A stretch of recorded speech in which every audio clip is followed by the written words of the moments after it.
महाकाल जी कहते हैं कि अपना और पराया क्या है। मुझे तो बस यही पता है, जो भावनाओं को समझे वो अपना, और जो भावनाओं से परे हो वो पराया।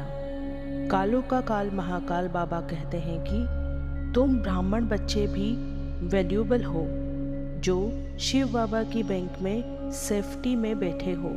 तुम जानते हो दुनिया के सभी मनुष्य मरने वाले हैं, तुम बाबा की सेफ में रहकर अमर बनते हो। तुम काल पर विजय पा रहे हो। शिव है पतित पावन, उनको आना ही तब है जब सारी सृष्टि पतित बन जाती है। जो संकल्प में भी परमपिता शिव परमात्मा के साथ रहते हैं, वह इतने विजयी होते हैं, जो संकल्प में तो क्या लेकिन स्वप्न मात्र भी मायावार नहीं कर सकती है।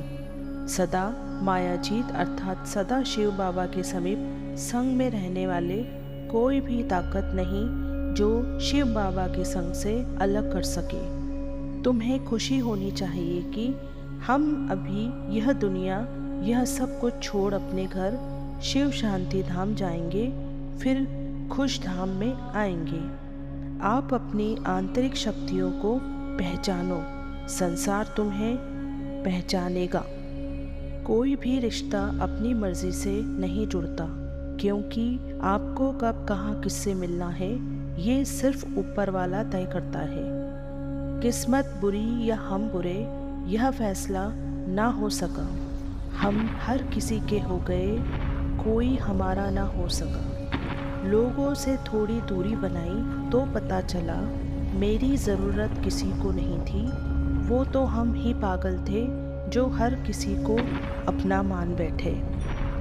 मैं कहूँ या ना कहूँ कि ठीक हूँ, तुम समझ जाना। बस मैं गुस्से में अनजाने में कुछ बोल जाऊँ तो तुम मुझे प्रेम से समझा देना। बस मैं रूठ जाऊँ तो दूर मत जाना, तुम मुझे मना लेना। बस अगर मैं बोल दूँ कि दूर चले जाओ मुझसे, तो मुझे गले से लगा लेना। बस अगर मैं कह दूँ कोई साथ नहीं है, तुम हाथ थाम लेना। बस अगर मैं गलती करूँ तो मुझ पर हक जताकर समझा देना। बस अगर मैं कहूँ कि ठीक हूँ तो तुम समझ जाना। बस हम अच्छे थे, अच्छे हैं और अच्छे रहेंगे। फिक्र तो वह करें जो बोलते कुछ हैं, करते कुछ हैं, दिखते कुछ हैं और होते कुछ हैं।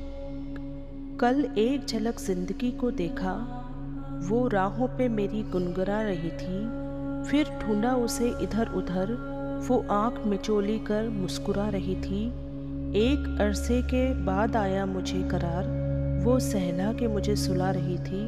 हम दोनों क्यों खफा हैं एक दूसरे से, मैं उसे और वो मुझे समझा रही थी। मैंने पूछ लिया क्यों इतना दर्द दिया कमबख्त तूने। वो हंसी और बोली मैं जिंदगी हूँ, तुझे जीना सिखा रही थी। कुछ पल तो खुशी से जी लेने दे इस जिंदगी, तकलीफें तो रोज देती है तू। एक दिन तो खुशी से जी लेने दे इस जिंदगी, तेरी कसम बहुत थक गए हैं हम। मर तो जाना ही है एक दिन, कुछ पल ही सही सुकून से जी लेने दे इस जिंदगी। दुनिया की सबसे खूबसूरत जोड़ी मुस्कुराहट और आंसू है। इन दोनों का एक साथ मिलना मुश्किल है, लेकिन जब ये दोनों मिलते हैं वो पल सबसे खूबसूरत होता है। सब्र करना सीख लिया है मैंने, क्योंकि मैं जानती हूँ जब मेरा वक्त आएगा तो बिना मांगे सब मिल जाएगा। आप मंदिर तो जाते ही रहते हैं, कभी मन के अंदर भी जाकर देखिए। प्यार क्या है? रोज आंखें खुलती हैं, जिंदगी याद आए, वो है प्यार। जिसकी आवाज़ सुनने के लिए सारा दिन इंतज़ार रहे, वो है प्यार। जिससे झगड़ा करने के बाद भी उसके मनाने का इंतज़ार रहे, वो है प्यार। किसी की बातें सोचकर आपके चेहरे पर मुस्कुराहट हो, वो है प्यार। पूरी दुनिया की खुशी में भी एक इंसान भी कभी आपको उदास करे, वो है प्यार। परमात्मा से अटूट प्यार हो तो ईश्वरीय मर्यादाओं पर चलना सहज अनुभव करेंगे। उत्साह ऐसी चीज़ है जो उसके आगे परिस्थिति कुछ भी नहीं है। वह वार करने के बजाय बलिहार हो जाती है। तो सदा उत्साह में रहो। इस समय तुम सबकी वानप्रस्थ अवस्था है। तुम्हें वाणी से परे सब वापस घर चलना है, इसलिए शिव को याद करो। एक सेठ के यहाँ कई नौकर काम करते थे। उनमें शंभू नामक एक रसोइया भी था। वह सेठ जी के परिवार और सभी नौकरों का भोजन एक साथ बनाता था। एक दिन सेठ जी जब खाना खाने लगे तो उन्हें सब्जी मीठी लगी। वह समझ गए कि शंभू ने भूल से सब्जी में नमक की जगह चीनी डाल दी है, मगर सेठ जी ने उसके सामने बड़े चाव से सारी सब्जी खाई। शंभू को पता नहीं चला। खाने के बाद सेठ जी ने शंभू से कहा, शायद तुम परेशान हो, क्या बात है? शंभू ने कहा, पत्नी कई दिनों से बीमार है। यहाँ से जाने के बाद उसकी देखभाल करने में ही सारा समय रात बीत जाती है। सेठ ने उसे कुछ पैसे देते हुए कहा, तुम अभी घर चले जाओ और पत्नी जब पूरी तरह स्वस्थ हो जाए तभी आना, और पैसे की ज़रूरत पड़े तो आकर ले जाना। शंभू चला गया। उसके जाने के बाद सेठानी ने कहा, आपने उसे जाने क्यों दिया? अभी तो और लोगों ने खाना तक नहीं खाया है, सारा काम पड़ा है। सेठ जी बोले, उसके मन में अपने से ज़्यादा हमारी चिंता है, तभी उसने एक दिन छुट्टी नहीं की। आज उसने सब्जी में नमक की जगह चीनी डाल दी है। मैं उसके सामने सब्जी खा गया ताकि उसे कुछ पता ना चले। यह तो बहुत छोटी बात, लेकिन यदि यह सब्जी दूसरे नौकर खाएंगे तो शंभू के सामने सब उसका मजाक उड़ाएंगे।